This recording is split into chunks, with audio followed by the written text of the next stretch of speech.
Você já se perguntou qual é a história da sua vida?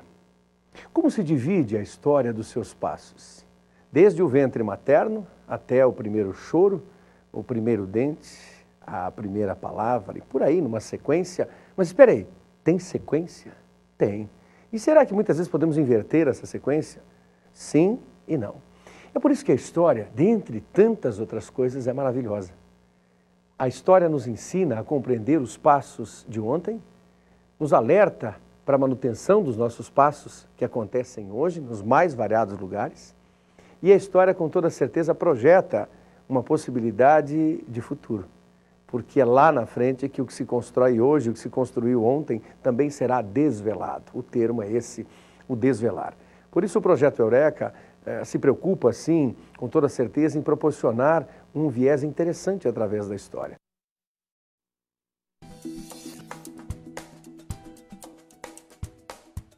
Olá, pessoal. Na aula de hoje nós vamos falar inicialmente sobre os imperialismos. Lembrando que a principal consequência econômica da Revolução Industrial foi a expansão imperialista, pois os países industrializados necessitavam de matérias-primas e de mercados consumidores. Lenin Vladimir Ilyich Ulyanov, que foi uma das figuras mais expressivas da Revolução Russa, escreveu um livro sobre o tema e, para ele, o imperialismo se caracteriza por aquela fase do capitalismo quando houve a fusão do capital financeiro com o capital industrial. Nasce dessa forma um capitalismo monopolista. Basicamente, os fatores determinantes da expansão imperialista foram os seguintes: a necessidade de matérias-primas, de mercados consumidores, a superpopulação europeia, o desejo dos capitalistas de aplicarem de forma mais rentável na periferia os seus recursos. Devemos lembrar ainda que havia na Europa, no final do século XIX, uma visão etnocêntrica, racista. Acreditava-se que a civilização ocidental e cristã era superior e que o fardo do homem branco era civilizar o mundo. É nesse contexto de industrialização, de capitalismo monopolista, de teses racistas, de disputas entre as grandes potências, que devemos entender a dominação econômica, política e cultural da Ásia e da África, numa escala um pouco menor da América Latina. O continente asiático. Os britânicos se instalaram na Índia. A velha tática dos romanos, você divide para dominar, foi utilizada com maestria pelos ingleses, jogando sikhs contra hindus, muçulmanos contra hinduístas. Os britânicos dominaram o subcontinente indiano. Enfrentaram revoltas, como a dos cipaios, mas conseguiram restabelecer a ordem. E a Índia foi uma colônia britânica até 1947. A China era um império decadente. Os chineses pouco compravam e quase nada vendiam para os europeus no começo do século XIX. Comerciantes britânicos descobriram um produto que os chineses apreciavam muito. Era o ópio. A população chinesa vai consumir ópio em larga escala.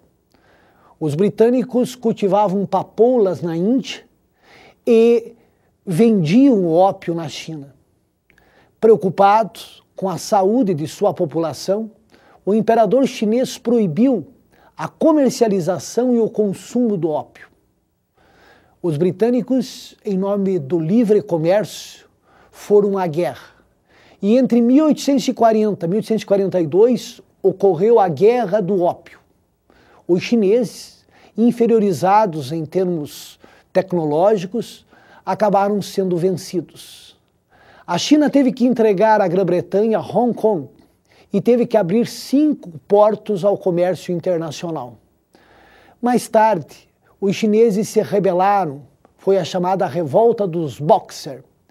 Mais uma vez, porém, os nacionalistas chineses foram vencidos. A China foi partilhada, espoliada, oprimida pelas potências ocidentais. Tanto é que no século XIX havia uma expressão que se tornara célebre: os negócios da China. Os franceses vão dominar a Indochina, onde hoje é o Vietnã, o Camboja, o Laos. Em síntese, o continente asiático, direta ou indiretamente, vai estar sob o domínio das potências europeias. O Japão foi obrigado a abrir seus portos ao comércio internacional na década de 50, por imposição dos norte-americanos. Mas o caso japonês foi diferente, pois em 1868 ocorreu no Japão a Revolução Meiji e deu início um processo de modernização do Japão. Em 30 anos, o Japão investindo em educação, em novas tecnologias, copiando parte do modelo ocidental, tornou-se também uma potência imperialista. A África, entre 1870 e 1914, as potências europeias partilharam o continente africano. As informações levadas por missionários cristãos sobre as riquezas do interior do continente africano aguçaram a cobiça de muitos empresários europeus. Vamos ter ainda a superioridade bélica e financeira das potências europeias, as lutas entre os próprios africanos, o que facilitou enormemente a dominação do continente. Os britânicos dominavam de onde hoje é o Egito, passando pelo Sudão, até a África do Sul. A propósito, na África do Sul, os descendentes de holandeses, chamados de Boeres, se rebelaram. Entre 1899 e 1902, ocorreu a Revolta dos Boeres. Os britânicos venceram e vieram a formar a União Sul-Africana.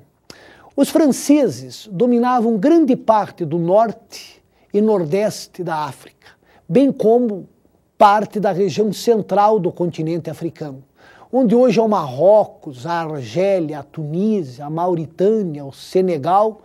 Toda essa região estava sob o domínio francês. Os alemães tinham poucas colônias, como a África do Sudoeste, a África Oriental Alemã, Camarões e o Togo. Os italianos tinham a Líbia, a Somália italiana e a Eritreia. Os belgas possuíam o Congo belga. Já os espanhóis, a Costa d'Ouro e a Guiné Equatorial. O velho e decadente Império Português mantinha Cabo Verde, Guiné-Bissau, Angola, Moçambique, São Tomé e Príncipe.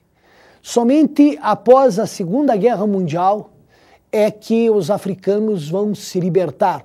O auge do processo de descolonização ocorreu na década de 60.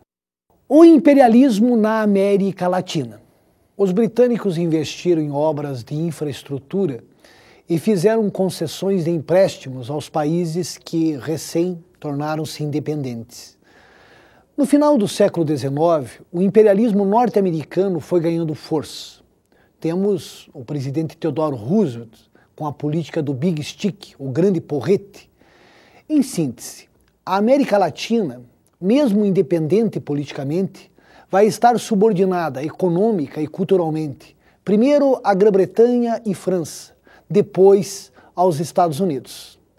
No próximo bloco, veremos a Primeira Guerra Mundial. Até lá!